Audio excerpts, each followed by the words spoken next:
सरकार ने किसानों की कौन सी मांगे मान ली थी और कौन सी मांगों को मानने का वादा किया था। किसान की सबसे पहली और सबसे बड़ी मांग ये है, पिछले बार जब वो आंदोलन कर रहे थे तो जिन जिन किसानों की मौत हुई थी उनके परिवार को मुआवजा दिया जाए और उनके परिवार के किसी भी एक सदस्य को जो है वो नौकरी दी जाए।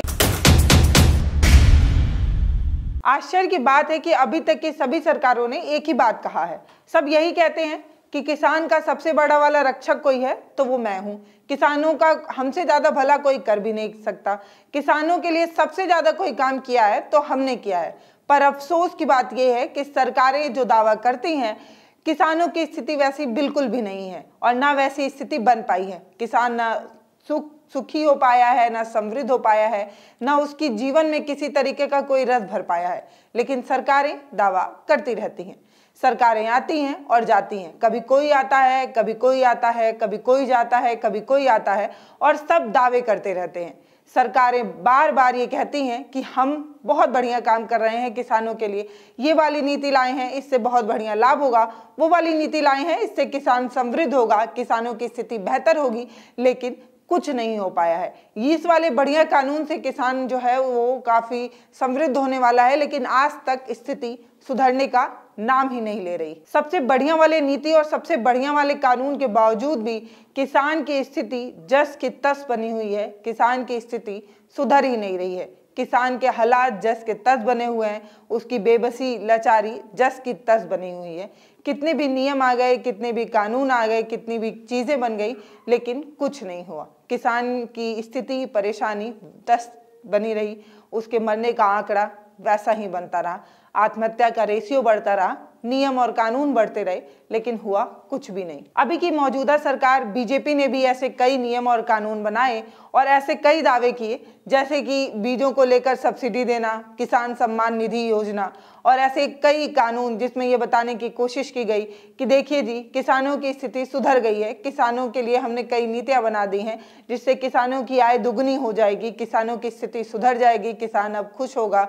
और किसानों के समृद्धि के लिए सरकार ने 3 कानून भी बनाए थे जिसका विरोध किसानों ने बहुत अच्छे तरीके से किया था, बहुत बड़ा प्रदर्शन किया था, जिसको कवर करने के लिए सिर्फ इंडिया नहीं, भारत के बाहर से भी कई पत्रकार आए थे, विदेशी कवरेज तक मिला था। ये सबसे बड़ा प्रदर्शन माना जा रहा था, सबसे बड़ा और सबसे देर तक चलने वाला आंदोलन माना गया।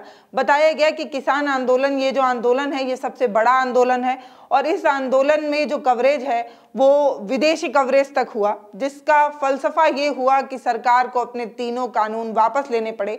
वो सरकार जो अपने वादों और दावों से कभी पीछे नहीं हटती, वो सरकार जो एक बार कह देती है वो करती है। लेकिन किसानों ने इस तरीके से आंदोलन किया कि सरकार को अपने तीनों कानून वापस लेने पड़े और वापस लेने के बाद सरकार ने किसान ने कई मांगे भी रखी, जिसको सरकार ने माना और ये कहा कि हम आपकी मांगों को पूरा कर देंगे। अब जब उस मांगों को पूरा नहीं किया गया है तो किसान जो है वो फिर से धरने पर वापस आ रहे हैं। किसानों का ये कहना है कि दरअसल सरकारों ने हमसे आंदोलन करते वक्त, जब हमने आंदोलन छोड़ा था तो सरकार ने हमसे 3 कानून वापस लेने के बावजूद ये कहा था कि हम कुछ कानून, कुछ नियम आपके मान लेंगे, जो अब नहीं माने हैं, जिसको लेकर हमें वापस आना पड़ा है। दोस्तों, आज हम आपको बताएंगे कि इससे पहले सरकार ने किसानों की जो मांगे मानी थी वो कौन सी मांगी थी, और हम आपको ये भी बताएंगे कि इस बार किसान जब आंदोलन में आए हैं तो उनकी क्या मांगे हैं, वो क्या कहना चाहते हैं और क्या मांग रहे हैं। तो आइए तसल्ली से समझते हैं कि किसान क्या मांग रहे हैं। तो किसान की सबसे पहली और सबसे बड़ी मांग ये है कि एमएसपी तय किया जाए, यानी न्यूनतम समर्थन मूल्य तय किया जाए और उसको लेकर कोई कानून बनाया जाए। ये किसान की सबसे पहली और सबसे बड़ी मांग है। इसके बाद किसान ये कह रहे हैं कि जब वो दिल्ली के मोर्चे पर डटे हुए थे तो सरकार की ओर से जिन मांगों को पूरा करने का भरोसा दिया गया था उन्हें तुरंत पूरा किया जाए, इस तरीके की उनकी मांग है और ये उनकी दूसरी बड़ी मांग है। इसके बाद उनकी तीसरी मांग है वो ये है कि 2021 और 22 के दौरान जब किसान आंदोलन कर रहे थे तो जिन जिन किसानों पर मुकदमा दर्ज हुआ था उन सभी मुकदमे को रद्द कर दिया जाए, इस तरीके की उनकी तीसरी मांग है। चौथी मांग में वो ये मांग कर रहे हैं कि पिछले बार जब वो आंदोलन कर रहे थे तो जिन जिन किसानों की मौत हुई थी उनके परिवार को मुआवजा दिया जाए और उनके परिवार के किसी भी एक सदस्य को जो है वो नौकरी दी जाए, इस तरीके की उनकी चौथी मांग है।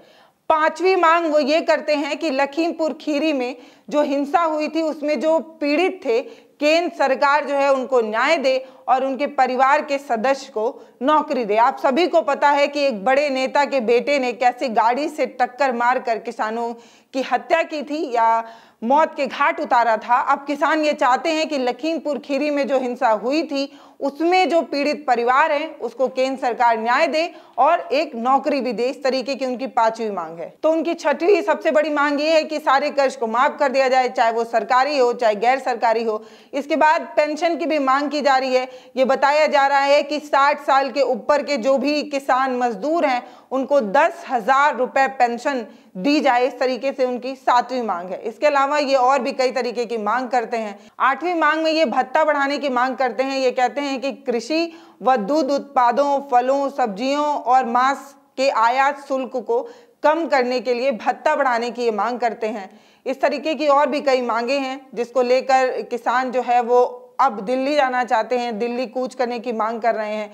वो कह रहे हैं कि स्वामीनाथन आयोग की जो सिफारिश थी, उनकी जो रिपोर्ट थी, उसको भी जल्द से जल्द लागू किया जाए। इस बार किसान जो है वो कई मांगों को लेकर जो है वो प्रोटेस्ट कर रहे हैं, दिल्ली जाना चाहते हैं, लेकिन सरकार उन्हें दिल्ली जाने से पहले ही रोक रही है। केंद्र सरकार से एक और मांग करते हुए ये कह रहे हैं कि जो कीटनाशक हैं, जो बीज हैं, जो उर्वरक हैं, उसमें अधिकतम संशोधन करने और कपास सहित कई फसलों के बीजों की गुणवत्ता में सुधार करने की मांग कर रहे हैं। यानी कि कह रहे हैं कि जो कीटनाशक, जो बीज और उर्वरक की जो प्रोवाइड करती है सरकार, उसकी गुणवत्ता बढ़ाई जाए।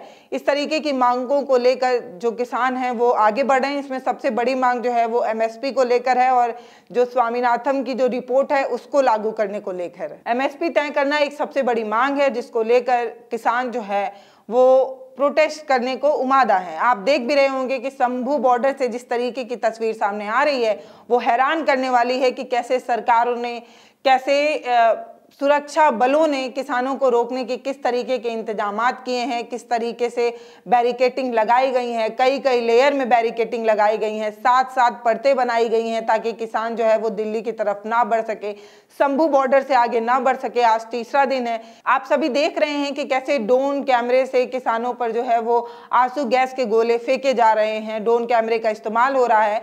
आज से पहले किसी भी प्रोटेस्ट में किसी भी सरकार ने ड्रोन कैमरे का इस्तेमाल नहीं किया था, लेकिन ये पहली बार है जब किसी सरकार ने किसी आंदोलन को रोकने के लिए ड्रोन कैमरे का इस्तेमाल किया है। और ये ड्रोन कैमरे मुख्यतः चिन्हित करके जगहों पर जो है वो आंसू गैस के गोले गिरा रहे हैं, जिसकी काट किसानों ने पतंग उड़ाकर निकाली है और पतंग से ड्रोन कैमरे को फंसाकर गिराने का प्रयास जो है वो किसान कर रहे हैं। इसके अलावा जो कील गाड़ कर बैरिकेटिंग की गई थी, जो कील गाड़ कर किसानों को रोकने की कोशिश की गई थी, उसको किसान खोलने की कोशिश कर रहे हैं, उसको हाथों से रिंच के सहारे खोल रहे हैं। इसके अलावा और एक ये कि जब आंसू गैस के गोले प्रशासन की तरफ से फेंके जा रहे हैं तो किसान जो है उसे पानी के फुहारे देकर बुझाने की कोशिश कर रहे हैं।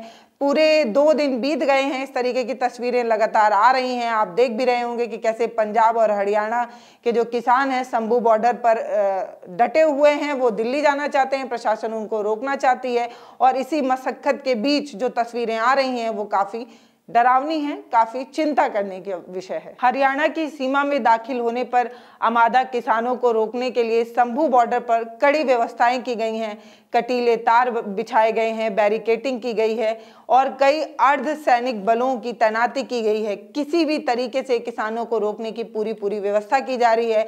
एक तरफ से बैरिकेटिंग लगाकर कई लेयर में सुरक्षा व्यवस्था बनाकर किसानों को रोकने की कोशिश हो रही है। दूसरी तरफ बड़े बड़े मंत्रियों को किसानों के बीच में भेजा जा रहा है, उनसे बातचीत करने की कोशिश की जा रही है कि कैसे भी किसानों को रोका जाए। दोस्तों, आपको बताते चलूं कि 2 साल पहले जब किसान दिल्ली बॉर्डर पर धरने पर बैठे हुए थे, तब उन्होंने जो मुखर किसान कानून, जो 3 काले कानूनों को लेकर विरोध किया था, उसे वापस लिया गया था। उसके बाद कई आश्वासन भी दिए गए थे। उन आश्वासनों को जब नहीं माना गया है तो किसान जो है वो दोबारा प्रोटेस्ट करने आए हैं। जब प्रधानमंत्री द्वारा 3 कानून बनाए गए और ये कहा गया कि इससे किसानों की स्थिति सुधरेगी, तब किसानों को इस बात का डर था कि सरकार इन कानूनों के जरिए कुछ चुनिंदा फसलों पर मिलने वाले जो न्यूनतम समर्थन मूल्य है यानी कि एमएसपी है उसको खत्म करना चाहती है, जिसको लेकर खेती किसानी से जुड़े जो लोग थे उन्होंने प्रोटेस्ट किया था। अब फिर से जब किसान वापस आए हैं तो उनका यही कहना है कि सरकार को हम याद दिलाने आए हैं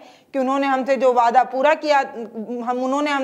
किया था उसे पूरा नहीं किया है, जिसको लेकर जो तस्वीरें आ रही हैं वो आप सभी के सामने हैं। अब किसानों के समर्थन में पंजाब के जो वित्त मंत्री हैं उन्होंने भी सोशल मीडिया एक्स पर एक बात लिखते हुए कहा कि हम किसानों के साथ हैं और किसानों पर इस तरीके से जो हमले हो रहे हैं, जो अत्याचार हो रहे हैं, उसकी हम कड़ी निंदा करते हैं। वो आगे लिखते हैं कि जो लोकतांत्रिक तरीके से विरोध कर रहे हैं, अपने अधिकारों के तहत कर रहे हैं, ये हमले भाजपा और हरियाणा के मुख्यमंत्री की कठोर मानसिकता को दर्शाता है। इस तरीके की बात वो लिख रहे हैं। सरकारों को किसानों के मांगों को मान लेना चाहिए, उनकी बातों को सुनना चाहिए, इस तरीके की बात वो लिख रहे हैं। दोस्तों, इस आंदोलन में एक सबसे बड़ा किसान मोर्चा है जिसको संयुक्त किसान मोर्चा कहा जाता है।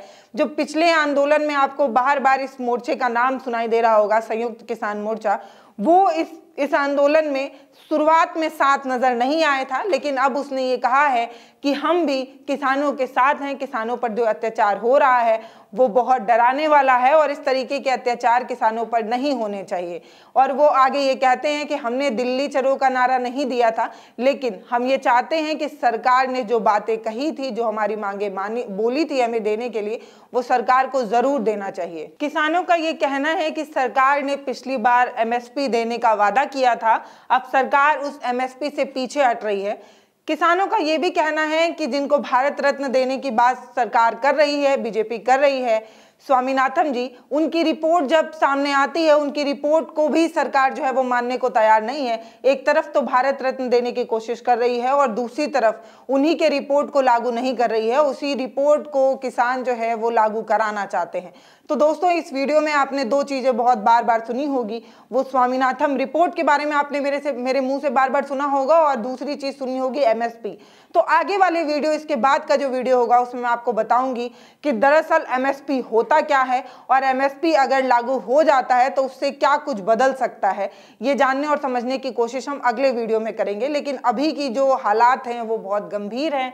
शंभू बॉर्डर से जो तस्वीरें आ रही हैं वो काफ़ी डरावनी है और लोकतंत्र के लिए तो बिल्कुल भी अच्छा नहीं है, क्योंकि हम भारत जो है वो सबसे बड़ा लोकतंत्र है और माना जाता है कि लोकतंत्र में सबको अपनी बात रखने का हक है। तो जब किसान अपनी मांगों को लेकर दिल्ली आना चाहते हैं तो प्रशासन उनको क्यों रोकना चाहती है, एक सवाल। दूसरा सवाल, जिस तरीके से किसानों पर आरोप लगाया जा रहा है कि चुनाव के ठीक पहले किसान जो है वो इस तरीके का प्रोटेस्ट करके सरकार की छवि बिगाड़ना चाहते हैं, और दूसरी तरफ उन पर यह भी आरोप लग रहा है कि उन्हें जो है विपक्ष सपोर्ट कर रहा है। तो इसका जवाब भी किसानों ने बखूबी दिया और उन्होंने बताया कि अगर हम कांग्रेस की बढ़ाई करते हैं या हम कांग्रेस के सपोर्ट में, कांग्रेस हमारा सपोर्ट कर रही होती, तो मैं यहाँ खुले ये कहना चाहता हूँ कि जब कांग्रेस की सरकार थी तो उसने भी किसानों का कुछ बहुत खास भला नहीं किया। तो हम जो है वो किसी तरीके से किसी के सपोर्ट में नहीं है, हम अपनी मांगों को लेकर यहाँ पर आए हैं। तो अगला वीडियो इंतजार करिएगा दोस्तों, हम बात करेंगे एमएसपी पे और स्वामीनाथन की रिपोर्ट पर कि वो रिपोर्ट क्या थी, उसमें क्या कुछ लिखा गया था, किसानों के लिए क्या कुछ था, ये समझने की कोशिश करेंगे। बहुत धन्यवाद।